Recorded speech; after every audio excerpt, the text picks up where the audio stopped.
Well, I'm joined in the studio by Climate Change Minister Greg Combet. Welcome.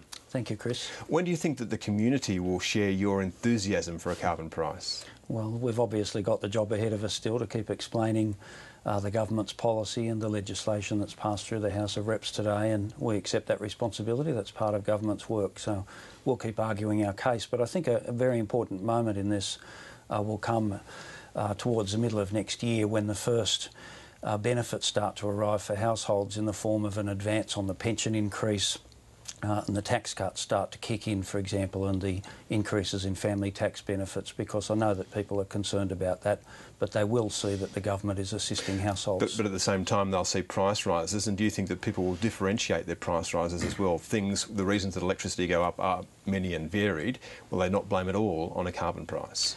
Well, as I said, we've just got to explain what's going on here, and at the end of the day, what we're doing is undertaking a very important environmental and economic reform for Australia, and it will be of benefit to future generations. Yes, there'll be some modest price increases, a 0.7% increase in the CPI, but 9 out of 10 households will receive assistance through either tax cuts or increase in pensions or other Commonwealth payments, and that's a very important element of it, and importantly, a good deal of that money is paid up front. But in one way or another, you've been trying to explain this for 4 years now, and over that time we've seen community support for this go down. So it makes you think that more time's going to make it better. Well, there's been a pretty strong debate in the community, hasn't there, and particularly at the national political level. Let's not forget the fact that during the course of the last 5 or 6 years, John Howard supported a policy very similar to that which the government is legislating. He took that as a policy to the 2007 election. Brendan Nelson supported this policy, Malcolm Turnbull supported this policy, many others in Liberal Party support it, and Labor has always supported doing this. The thing is, we've got Tony Abbott, who's been determined, in order to try and get the top job, to try and wreck it and to run a fear campaign, and I think people will see through his fear campaign. But doesn't that mean that the public's listening to the opposition and not the government?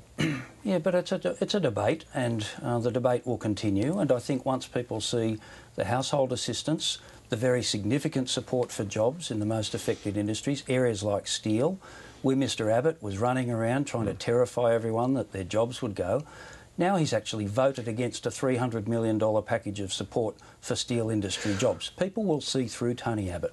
If you genuinely believe that a market mechanism is, in the end, the best way to deal with this problem most cheaply, then why is there a $10 billion package at the heart of this, which is about picking winners?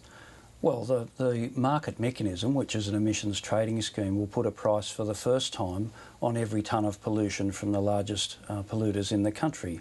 That's a very powerful incentive to cut their pollution levels and to invest in more efficient technology and renewable energy. So that's the main institutional change that's occurring. You're pointing, of course, to the fact that the government's also investing in $10 billion in a clean energy finance corporation, and this will be there to try and help bring private finance to technologies, renewable energy technologies, low emissions technologies, to get them to the marketplace, because in many respects, investors in the community are just like everyone else, and they're not necessarily that familiar with some of these technologies, and we want to facilitate getting them to market. But this is direct action. This is the stuff you ridicule. No, this is not direct action at all. The Coalition's so-called direct action program is a subsidies for polluters program. This is an institution, a commercially oriented organisation that will make investments through providing loans or loan guarantees or equity investments to help get renewable and clean energy technologies to market. It's all government money, and if by definition, if something's commercially viable, then a private sector investor will invest in it. This is a government investment, and you'll be picking winners. Well, no, it'll be an independent corporation. We've announced today that Ms Gillian Broadbent will be chairing the corporation, be the inaugural chair. She's going to go around in coming months to develop an investment mandate. She's a very experienced person, Reserve Bank board experience. But 100% of the money will come from government, won't it? No, in particular projects, the idea here is for the Finance Corporation to step in where perhaps a technology is struggling to get to the marketplace.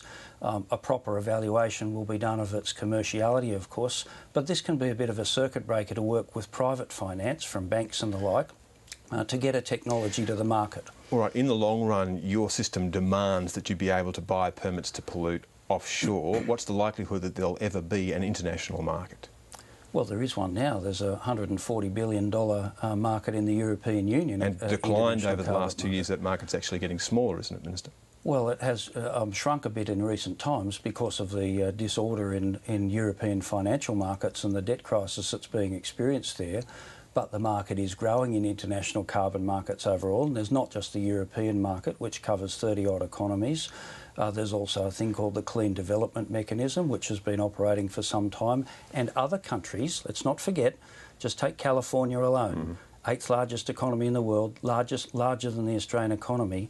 They start auctioning permits, bringing in a carbon price, bringing in an emissions trading scheme next year, and other countries. That mechanism you talked about had among the largest falls because people aren't sure what's going to happen if the Kyoto Protocol isn't extended, are they? Oh, well, the extension of the Kyoto Protocol and the Clean Development Mechanism itself is a subject matter for the negotiations that I'll be attending in Durban and representing Australia in about 6 or 7 weeks' time. But, you know, I think all countries have got an interest in the carbon markets internationally developing, becoming more liquid, more accessible and more transparent, and certainly that's something that's in Australia's interest. What certainty can anyone have while the government has a primary vote under 30% and the opposition says that it's going to repeal all of your laws? Well, look, this is just an overdue reform. And yes, there's a robust political debate. Yes, of course, I think everyone knows the polls have been pretty difficult for the government.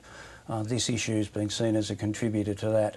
But we'll get through the political argument. The important thing at the end of the day is that as a country, in our own long-term national interest, the interest of future generations, we make this reform. It's about reducing the emissions intensity of the economy, bringing our pollution down, tackling climate change, and that reform will stay. Greg Combet, thank you. Thanks a lot, Chris.